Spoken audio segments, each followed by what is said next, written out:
Sa video na ito ay ituturo ko kung paano alising ang background ng anumang image gamit ang Photoshop.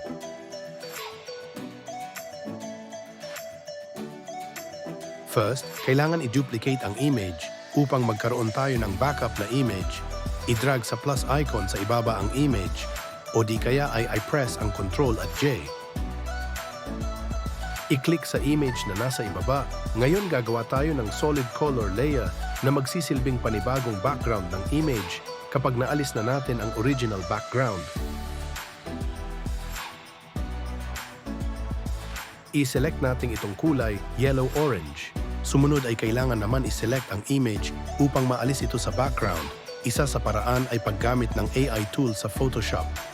I-click ang tab na Select at sa ibaba ay ang option na Subject kung saan itong isa-select ang image. Subalit makikita natin na may part na hindi na isama sa selection. I-zoom in sa parte na hindi na isama sa selection at piliin ang lasso tool. I-press ang Shift key sa keyboard at bilugan gamit ang lasso tool ang part na hindi na pasama sa selection.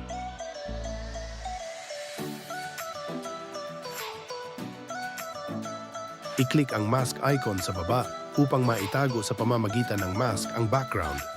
Ngayon, maaari mo nang palitan ng anumang kulay ang background ayon sa gusto mo.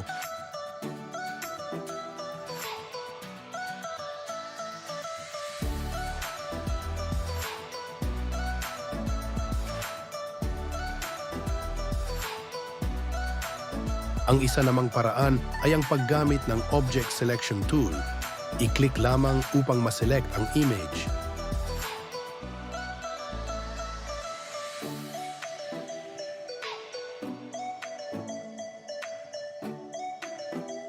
I-press ang Shift habang gamit ang Object Selection Tool upang maisama sa selection ang karagdagan sa image.